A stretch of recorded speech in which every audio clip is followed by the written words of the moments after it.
नमस्कार मित्रांनो, मी मिलिंद जाधव, TV10. मला हेही दाखवायचं आहे की पत्रकार सुद्धा अधिकाऱ्यांचे मित्र होऊ शकतात आणि आपापले कामही करू शकतात.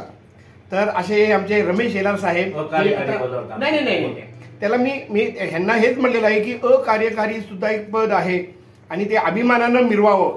आणि अकार्यकारी जर दिलं असेल एवढ्या सक्षम अधिकाऱ्याला, तर ही शासनाची चूक आहे, महानगरपालिकेची चूक आहे, हे मी स्पष्टपणे सांगतो. एवढा हा सक्षम अधिकारी माणूस आहे.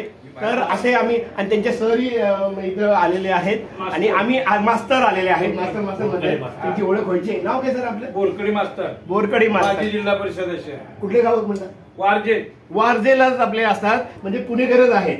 वा वा. तर अशी माणसं आम्हाला भेटतात. तर हे तुम्हाला दाखवायचं की बघा, जेवण करताना अधिकारी, पत्रकार, मास्तर सगळे जेवायला बसलेले आहेत. तर आम्हाला हे दाखवायचं की ही संस्कृती आपली महाराष्ट्रामध्ये आणि पुण्यामध्ये आणखीन रुजवली गेली पाहिजे. पत्रकार अधिकारी हे सर्व मित्र असू शकतात, हेच आम्हाला सांगायचं मित्रांनो. खरी लोकशाही, ही खरी लोकशाही. तर असं आम्ही छानपैकी जेवत आहे. आमचे रमेश भाऊ किंवा रमेश सर, हे केविनचा राजा आहे बरं का. हा एवढं मात्र हे सगळ्यांनी पाळायचं. मी सुद्धा पाळणार, शेवटपर्यंत प्रोटोकॉल पाळणार. मित्र जरी असले ना, तर आत्ता माझे हे सर आहेत. आणि सर, तुम्ही आमची बिर्याणी शेअर केली त्याबद्दल आमचे TV10 तर्फे धन्यवाद. काय बोलायचं सर तुम्हाला आमच्या TV10 प्रेक्षकांना? Make it clear. PMC, please make it clear. हे का PMC अधिकाऱ्याकडनं तुम्हाला ऐकायला मिळतं. मास्तर काय सर म्हणतात? आंबेडकरांच्या स्मृती दिनानिमित्त आज आम्ही कायद्याचे सल्लागार ॲडव्होकेट व पुणे महानगरपालिकेचे उपायुक्त शेलार साहेब, रमेशजी शेलार साहेब यांच्या समेत आम्ही आज अल्पोहार करत आहोत.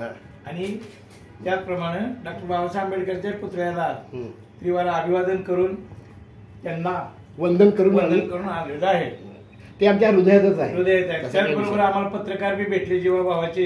ही लोकशाहीचा चौथा खांब आहे. क्या बात आहे. आणि आज त्यांच्याबरोबर नुसतं ऐकून बी नाही, तर सहवासात बोलणे, बसणं, जेवण, सकाळी सहभोजन झालं सरांच्या ऑफिसमध्ये. त्यामुळे आम्हाला धन्य देतो. येस सर, धन्यवाद सर. आपण आत्ताच यांचे नागरिकांचंही बोलणं ऐकलं.